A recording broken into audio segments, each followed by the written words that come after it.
Hi, I am a Woodson 2005 grad, and I went to Penn State University, and I graduated from there in 2009.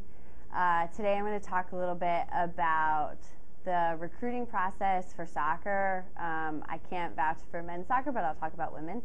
I started the process in, 10th grade is when my club team really started going hard as far as college recruiting. We started going to a lot of tournaments all over the country, up and down the East Coast. We went to California, we went to Texas, we covered all our bases. At that point, I think I was 15, and I didn't really know exactly where I wanted to go to school. I knew that I wanted to go to a big-time soccer school, and at that time, that would have been like the UNCs, Penn States, UCLAs of the world, so I was really shooting high. There were a couple times where I was told I shouldn't shoot that high and I should really lower my expectations as to what I wanted to do. And with that in mind, I contacted a lot of schools. What I did was categorize the sort of dream schools and then schools that I was pretty sure that I would do well at, and then the safe schools in case all else failed and I injured myself and all of those things. So once I categorized my schools, I wrote to all of them. And for those of you who are women's soccer fans, I wrote to Anson Dorrance saying, I'm this nobody from Fairfax, Virginia. I play on this team, and I really want you to come see me. Well, not every coach responded to me, but most of them did, whether it was, we're going to come see you play, or we don't have any room for you. They would at least contact me back, so that was really great. And I think it was the December of my sophomore year where coaches first started coming to see me play, and that whole year was kind of just a blur of people contacting me. And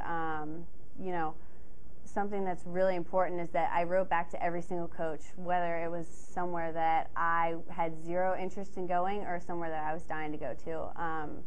And I think something that a coach told me down the road was that they really respected the fact that even though I wasn't interested in their school, that I kept that open. And actually, and I'll get to this point, but that's what kept me on the path to go to Penn State, where I ended up. But anyway, so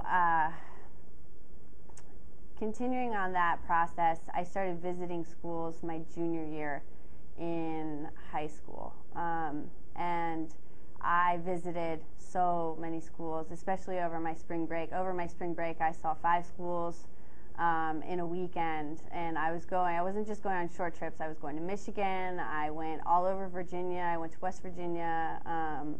My mom and dad packed up our car every single weekend that spring to go all over the country. So I could see every school, which at the time was the biggest pain, but I really got a feel for what I liked and what I didn't like, and I realized I didn't want to go to school in the city.